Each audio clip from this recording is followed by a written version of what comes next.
Giit ni Surumi na isang sumpa ang Golden Kamuy para sa mga Aino dahil lahat ng sangkot dito ay namamatay. Ginamit nito ang balat ni Wilk kay Sofia kaya napilitan si Esirpa na sabihin na ang clue ay ang pangalan ni Wilk sa Aino. Sa nakaraang digmaan laban sa Russia ay kasama ni Ariko si Kikuta. Sabik na silang umuwi kaya kinwento nila ang kanilang mga plano kung sakaling makauwi pa sila. Nais daw sanang gumawa ni Ariko ng sariling makiri bilang tradisyon ng mga Aino pero di niya kasi sinunod ang itinuturo ng ama. Narinig niyang ginagawan daw siya nito ng makiri bago siya magtungo sa digmaan pero namatay ang ama bago pa ito matapos. Ito rin ang dahilan kung ba't nagtaka si Ariko sa nakita niyang makiri noong ninakaw niya ang mga balat kila Surumi. Sa kasalukuyan ay tinignan ni Surumi ang mga balat para tignan ang sinabing clue ni Esirpa. Nagpanggap si Ariko na loyal pa rin kay Surumi saka tinulungan niyang makatakas si Esirpa. Ngunit nang tutukan si Surumi ay nagkabarilan sila ni Sekishima at hinagis ni Sofia ang upuan para di sila makapasok ngunit busy pa rin ang lieutenant kaya nakatakas na ang tatlo. Saka inihagis ni Ariko si Esirpa subalit nabaril naman siya kaya naiwan siya at binaril ni Sekishima sa harap ni Kikuta. Nag-aabang si Vasily ngunit di niya alam na nagpanggap si Ogata kaya nakatakas na naman ito. Nag-alala si Esirpa kay Ariko at nakita niya pa ang bangkay ni Botero kaya tuluyang naiyak. Nang dumating si Ushiyama ay sinabi ni Esirpa na alam niya nang matukoy ang mga pekeng balat. Dinala ni Kikuta si Ariko sa doktor pero di pala ito napuruhan. At kahit magkalaban na sila ngayon ay nais ni Kikuta na magpagaling ang kaibigan. Nagtanong sila ni Kaido ng command ni Surumi ngunit di na daw nila kailangan si Esirpa dahil mukhang tama daw ang code. Sa labas ay narinig ni Koita na malakas pa rin daw ang amoy ng alak kay ni Kaido. Dahil kasama siyang nalublob sa maraming alak ay naisip niyang alam ni Surumi na nakikinig sila kanina kaya sinabi nito ang nais nilang marinig. Dahil kanina ay nabasa ni Kadokura ang mga balat at nadikit sa bakal ay nalaman ni Esirpa ang mga tunay sa mga peke na gawa lang ng taxidermist. Saka sinabi niya na rin ang code na pangalan ng ama na Horko Osconi. Pero alam na rin ito ni Surumi kaya kailangan nilang unahan ito. Sumakay sila sa tren at dahil maliit ang space ay tinakot nila ang isang lalaki para umalis sa business class. Dito nila tinignan ng mga tato para makrack ang code gamit ang clue ni Esirpa. Dahil din sa ginto na pinakita ni Surumi ay dumagdag pa ang clue na sa magkakaiba itong parte ng ilog na kuha. Ngunit nakatulog na ang bida sa sobrang kapaguran. Sa flashback ay nakipagsuntukan si Sugimoto sa mga sundalo dahil tinitigan daw siya ng masama. Sinaway naman sila ni Sergeant Kikuta at binigyan niya ng pagkain ng binata na parang aso. Napahanga si Kikuta sa lakas nito kaya pinakain niya pa ang binata at tinawag niya itong Norabo na isang uri ng gulay. Nais ni Kikuta na magpanggap itong si Yusako na anak ni Commander Hanazawa para sa unang date ng arranged marriage. Ang ina daw ni Yusako ang gumawa ng arranged marriage kay Kaneko Kaiko na anak ng isang mayamang businessman dahil ayaw niyang manatiling sundalo ang anak. Isa pa ay natatakot din na tawaging leftover si Kaneko kung di siya makapag-asawa bago siya makagraduate. Plano daw ni Mrs. Hanazawa na makapag-asawa ang anak upang hindi na ito gawing flag bearer ng army. Pero nalaman ito ni Mr. Hanazawa kaya pinag-utusan si Kikuta na gawan ito ng paraan kaya naisip ni Kikuta na itong nakilalang lalaki na lang ang ipakasal kay Kaneko. Kaya nakipagpalit siya ng damit sa lalaki para magpanggap. Ngunit si Norabo ay nais na rin talagang sumali sa army para di na siya magutom. Saka tinuruan niya ito ng tamang asal para di sila mabuko sa arranged date. Subalit sobrang sarap ng pagkain kaya nag-alala si Kikuta na makalimutan ni Norabo ang table manners. Pero natuwa lang sa kanya ang dalaga dahil ang pogi daw niya. Sobrang sarap nito para kay Norabo dahil first time niyang makakain ng pagkain ng mayaman dahil siya ay kailangan pang magnakaw sa pagkain ng pusa. Tagumpay ang unang date dahil nagustuhan siya ni Kaneko. Naalala ni Norabo ang kababata niyang sila Yumi at Toraji. Napilitan daw siyang umalis dahil nagka-tuberculosis ang kanyang pamilya kaya natakot siyang mahawa si Yumi na papakasalan niya na sana. Ngunit pagbalik ay pinakasalan na ni Yumi si Toraji. Kaya nagalit sa kanya si Toraji kung ba't pa siya nagbalik. Nagalit si Kikuta at sinabing tanggapin niya na lang ang lahat at huwag na siyang magbabalik. Type talaga ni Kaneko si Norabo sa pag-aakalang ito ay si Yusako. Kaya tinuruan siya ng yaya kung paano ito maaakit. Nilibre na naman siya ni Kikuta saka naisip ni Norabo na baka pag natikman ni Yusako ang fried shrimp ay magbago ang isip nito. Pagkatapos nilang kumain ay di na sa kanya binawi ni Kikuta ang uniform nito. Kinabukasan ay kinausap ni Norabo kung napay pressure lang ba si Yusako sa nais ng ama kaya nais niyang maging flag bearer sa digmaan. Pinagsasampal niya at sinabihang subukan ng fried shrimp ni Kaneko para malaman kung mas nais niya talaga sa digmaan o sa piling ni Kaneko. Ngunit nang makilala ni Yusako ang suot niyang uniform na nagmula sa kapatid ni Kikuta ay umalis si Norabo. Saka tinitigan niya ito at nabangga sila Surumi. Samantala si Surumi ay inutusan ni General Okuda na hanapin ang ginto at magagamit daw nila si Mr. Hanazawa ng 7th Division dahil may utang na loob ito ng pagtakpan ng general ang kahihiyan ng pamilya nito. Paglabas ay nadidismaya si Tsurumi sa Central Army dahil nais lang ni General Okuda ang ginto para mapalakas ang sariling faction nito. Ngunit sa ngayon ay dapat muna nilang makontrol si Yusako na anak ni Commander Hanazawa. Samantala nagbalik si Norabo sa pangalawang date at sinadya ni Hamako na dumihan siya saka pinilit siya ni Kaneko na maligo sa inihanda nilang bathtub. Nagulat siya nang nakasilip ito kaya sinarado ang pinto saka tinakot siyang ipapakalat ang skandalo ng Hanazawa family kung di siya papayag na sipingan ito. Nagtungo sila Tsurumi at dinala niya ang half-brother ni Yusako na si Ogata upang mamanipulate niya ang magkapatid. At bigla nilang binuksan ng pinto at hinanap si Yusako. Di niya alam ang nangyayari pero lumabas pa rin ang bida para iligtas si Kaneko ngunit nakita ang dalawa niyang patatas na ikinatuwa pa ng dalaga. Habang nakikipagbugbugan ay nakilala ni Tsurumi na di ito si Yusako. Iniligtas din ito ni Kikuta sa baril at saka tumakas pero di na pinasundan ni Tsurumi. At dinaanan na lang ni Kaneko ang tunay na Yusako. Naisip na lang ni Kikuta na pinadala din ni Mr. Hanazawa ang mga ito para tulungan si Yasaka. Ngunit si Kaneko ay na-inlove na sa bida kaya wala siyang pake kahit mahirap ito. Giit ni Hamako na siguradong di papayag ang kanyang pamilya at nang ma-realize ito ay nagpaalam na lang sila ng maayos sa isa't isa.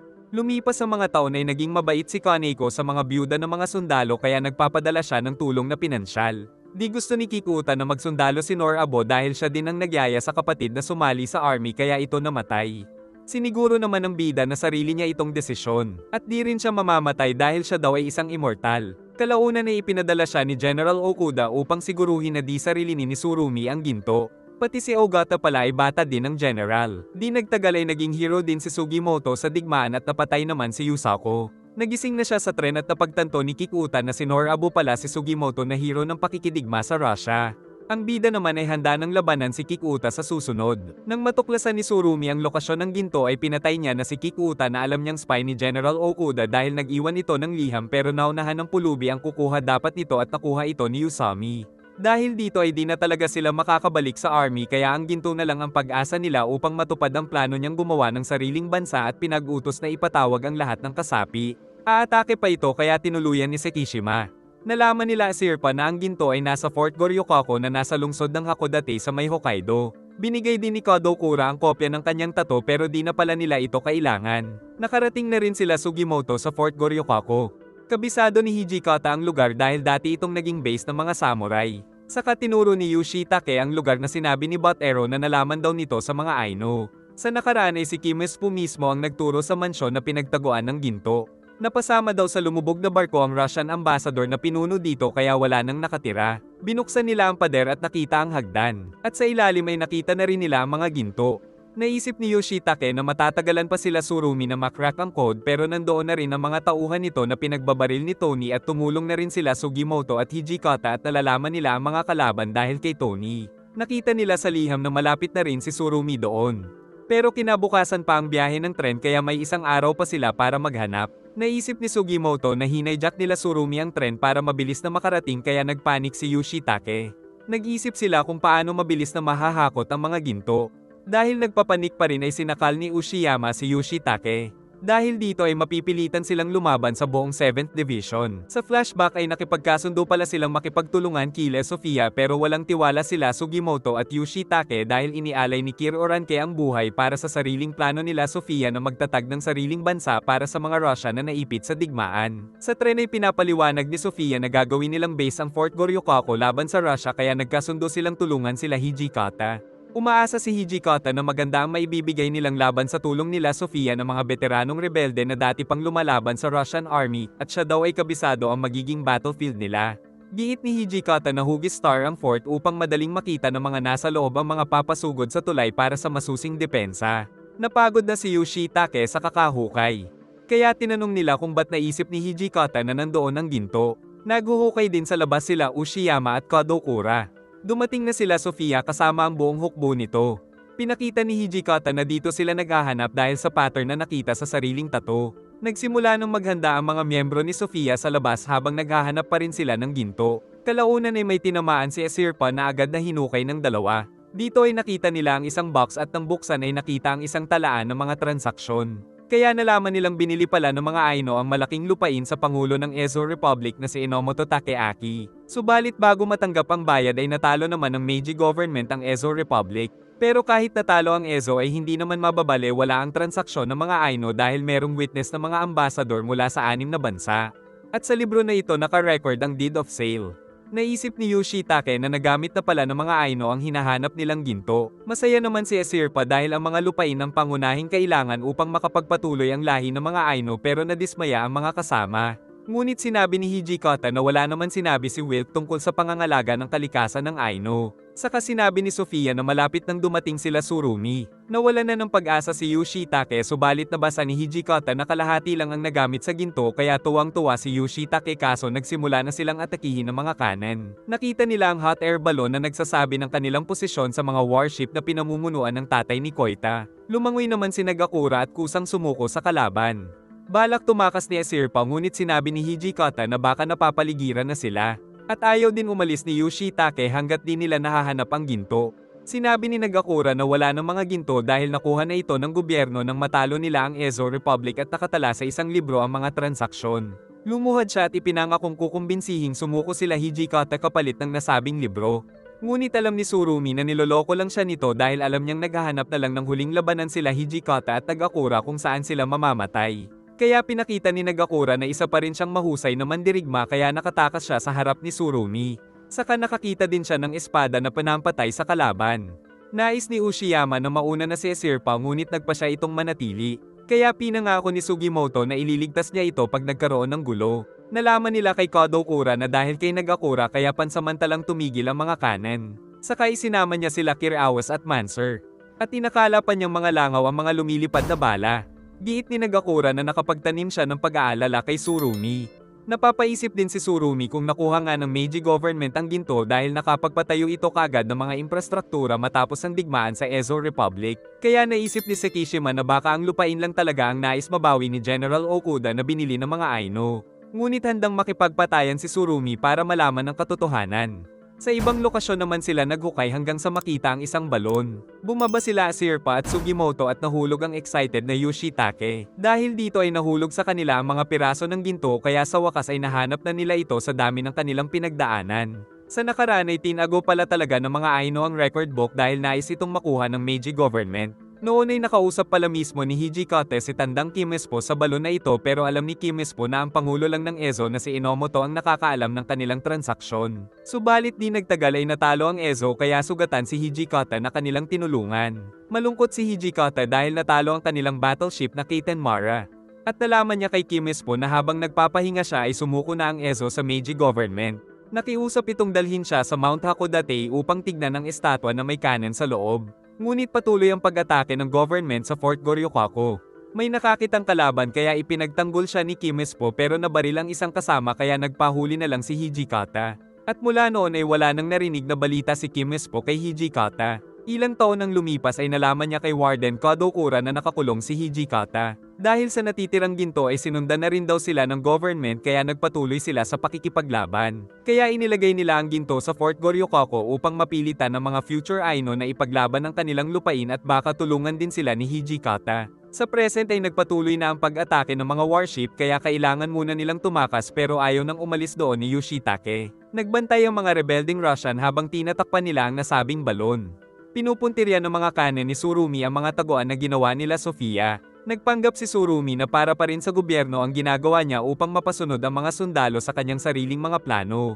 At sa kanyang utos ay sumugod na sila sa lahat ng pasukan ng Fort Goryokako. Nakaposisyon na sila Hijikata at nagsimula na rin sila Sofia sa pagpatay saka inilabas ang mga machine gun upang mapigilan ang mga sumusugod. Dahil hindi sila makapasok ay pinag-utos ni Surumi na puntiryahin ng kanan ang lokasyon ng mga rebelde. Nag-alala si Sekishima na baka madamay si Koita na nasa gitna ng tulay. Itinago ni Esirpa ang libro sa quiver niya at binaril nila Hijikata ang flag bearer ng mga sundalo pero nakapagbigay na ito ng signal kaya muntik na sila. Sinamantala nila Surumi ang mga pagsabog sa kabinato ng granada ang machine gun.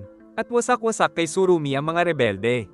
Dahil sobra ang kalamangan ni Surumi sa puwersa ay umasa na lang si Hijikata sa swerte ni Kodokura. Kinuha nila Nagakura ang lumang kanan na itinago sa likod ng estatwa. Samantala utos ni Surumi na hanapin nila ang libro na naglalaman ng kontrata. Nagpatuloy ang walang tigil na pagsabog at patayan sa lugar.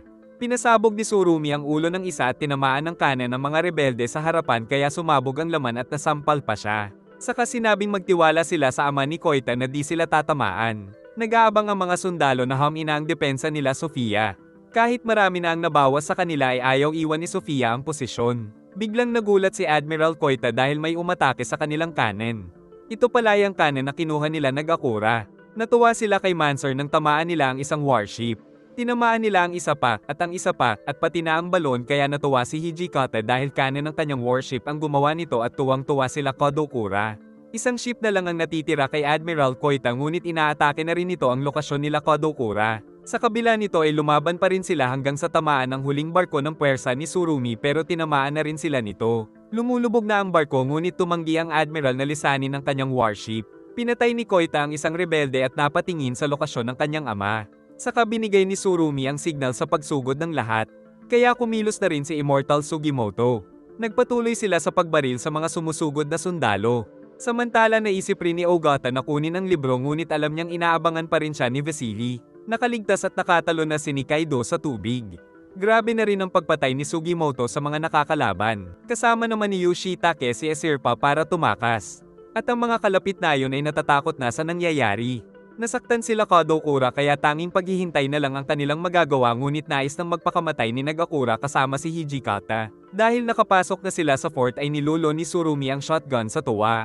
Nakakita ng mga pampasabog si Nikaido at nakita niya sila Hijikata kaya pinasabog niya ang mga ito. Nainis siya nang makita ang pumutol sa kanyang paa ngunit nailigtas ni Tony si Hijikata ngunit nakabawi pa ito kaso muli silang pinasabog. Dahil nakita na siya ay hinanap niya na lang si Sugimoto. Hindi pinagsisihan ni Tony ang ginawa dahil matagal na sana siyang patay kundi kay Hijikata. Kaya pinaalis niya na ang leader habang nagko-cover fire. Binato sila ng pampasabog kaya sinipa ni Sekishima pabalik sa kalaban na ikinatuwa ni Tsurumi at nagpasikat din si Koite samantala di nila napansin si Kontaro na natakot sa mukha ng lieutenant. Pinag-utos ni Tsurumi na mag-focus ang mga tauhan sa natitirang North Gate. Pumasok sila sa isang gusali ngunit nagbalik ang alaala ni Koite sa panloloko sa kanya ng lieutenant. Lumaban ng mag-isa si Tony kahit masakit para sa tenga ang mga pagsabog. Hanggang sa makarinig siya ng katahimikan dahil di niya alam na patay na siya. Pinakita ni Sugimoto na di lang isang palamuti ang titulo niyang immortal. Ngunit pinasabog din ni Kaido ang pisngi ng bida dahil galit na galit ito sa pagpatay sa kanyang kambal. Napatay ng bida ang isa at ginamit si Nikaido sa isa pa saka nagtusukan ng dalawa. Samantala nakaligtas ang mga tauhan pero nagpakamatay si Admiral Koita. Giit ni Lieutenant Koita na sana ay di na ginawa ni Tsurumi ang panlilinlang dahil susunod naman siya ng kusa. Magpapakamatay si Nikaido kasama ang bida kaya ipinasok siya sa isang butas at nahiwa siya sa gitna at inakalang ito ang kanyang kambal bago siya mamatay. Sa nakaraan ay mas pinili ni Wilk na lagyan ng tato si Hijikata kaysa sabihin mismo ang lokasyon ng ginto upang makipagtulungan ito sa kanyang anak. Habang si Tony naman ang lookout gamit ang pandinig. Nagpatuloy siya sa pagkitil ngunit tinamaan siya pero balewala kaso nahuli siya ng isa kaya niligtas ng bida at nagpatuloy ang patayan. Kailangan nilang mapatay si Tsurumi upang mawala ng moral ang marami nitong sundalo. Saka muntik na namang mamatay ang ating bida. Naghahanap ng daan si Yoshitake habang patuloy ang patayan at binato pa sila Sofia ng granada.